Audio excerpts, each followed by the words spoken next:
महा cartoon TV.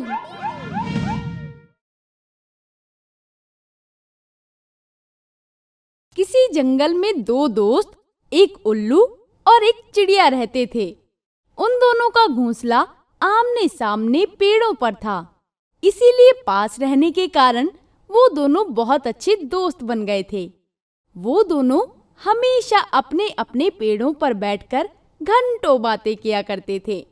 ऐसे ही सब कुछ ठीक चल रहा था।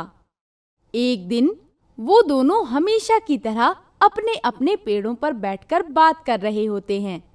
तभी एक बकरी चिड़िया के पेड़ के नीचे आकर बैठ जाती है।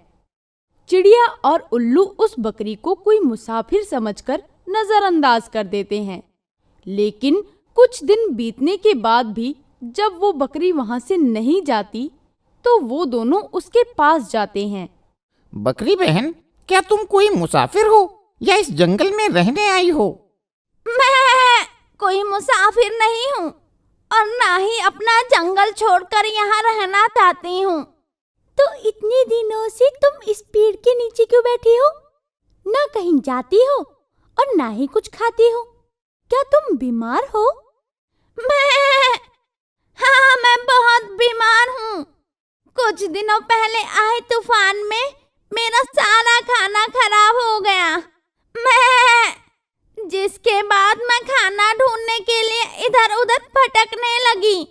इसी बीच भूख की वजह से मेरी तबीयत और खराब हो गई और जब बीमार हालत में मैं यहाँ आराम करने बैठी तो फिर मुझसे उठा ही नहीं गया।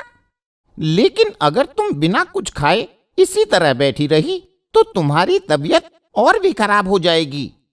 मुझ में यहाँ से उठने की ताकत नहीं बची, तो मैं खाना ढूंढने कैसे जाऊंगी? बकरी की बात सुनकर चिड़िया को उस पर दया आ जाती है।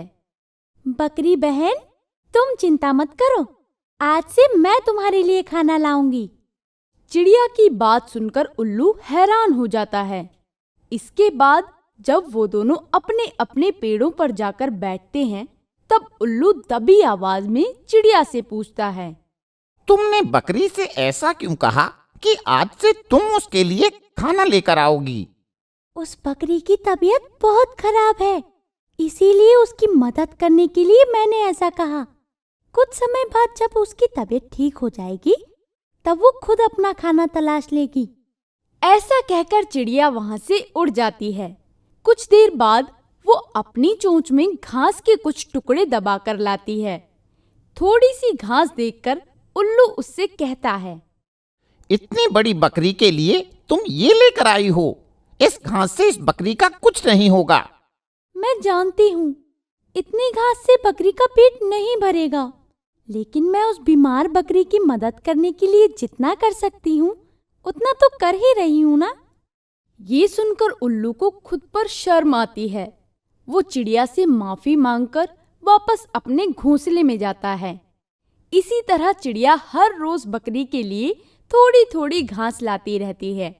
देखते ही देखते बहुत दिन बीत जाते हैं, लेकिन अभी भी बकरी की सेहत में कोई सुधार नहीं आता। ये देखकर चिड़िया बहुत उदास हो जाती है। बकरी की तबीयत तो ठीक होने का नाम ही नहीं ले रही। अब मैं क्या करूं? अपनी दोस्त को इस तरह परेशान देखकर उल्लू को बहुत बुरा लगता है और वो चिड़िया की मेहनत और नेक दिली से प्रभावित होकर उसकी मदद करने का फैसला करता है। दोस्त, तुम उस बीमार बकरी की सहायता करने के लिए इतने दिनों से मेहनत कर रही हो और मैं खाली बैठा तुम्हारा मजाक बना रहा हूँ। इसके लिए मुझे माफ कर दो। मैं अपने किए पर बहुत शर्मिंदा हूँ। मैं अपनी गलती सुधारना चाहता हूँ, इसलिए आज रात से मैं भी बकरी के लिए खाना लेकर आऊंगा। उल्लू की बात सुनकर चिड़िया बहुत खुश होती है।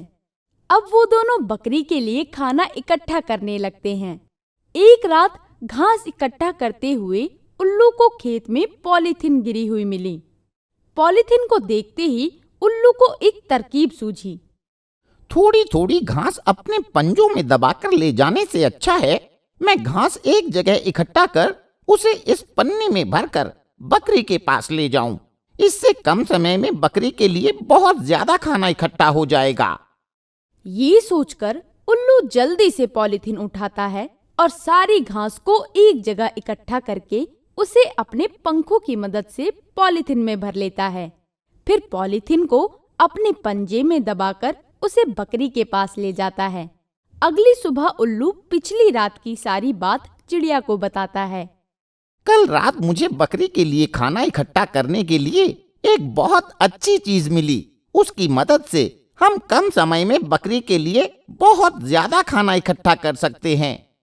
अच्छा, वो कैसे? जल्दी बताओ। ये देखो, ये है वो चीज। अरे लेकिन ये पॉलीथीन हमारी मदद कैसे करेगी? इस पर उल्लू चिड़िया को पॉलीथीन के फायदे के बारे में बताता है। चिड़िया को उल्लू की ये तरकीब बहुत अच्छी लगती है। अब चिड़िया भी बकरी का खाना इकट्ठा करने के लिए अपने साथ पॉलीथीन लेकर जाने लगती है। इसी तरह देखते ही देखते कुछ ही दिनों में उल्लू और चिड़िया मिलकर बकरी के लिए ढेर सारा खाना इकट्ठा कर देते हैं। रोज पेट भरकर घास खाने से बकरी की सेहत कुछ ही दिनों में ठीक हो जाती है। वो उल्लू और चिड़िया से कहती है, मैं तुम दोनों का बहुत बहुत धन्यवाद। अगर तुम मेरी मदद नहीं करते तो अभी तक तो मैं मर चुकी होती। मैं तुम दोनों की बहुत आभारी हूँ। नहीं दोस्त, ये तो हमारा फर्ज था। और इस तरह उन तीनों की दोस्ती हो जाती है और फिर बकरी चिड़िया और उल्लू के साथ उसी जंगल में खुशी खुशी रहने लगती है। तो दोस्तों, इस कहानी से हमें ये शिक्षा मिलती है कि परिस्थिति चाहे जितनी भी मुश्किल क्यों ना हो, अगर हम बिना घबराए अपने हौसले बुलंद करके काम करें तो हर परिस्थिति का सामना कर सकते हैं। अगर आपको हमारे वीडियोस पसंद आ रहे हों तो इन्हें लाइक करें, चैनल सब्सक्राइब करें और हमारे कार्टून शो सबसे पहले देखने के लिए बेल आइकन दबाना ना भूलें।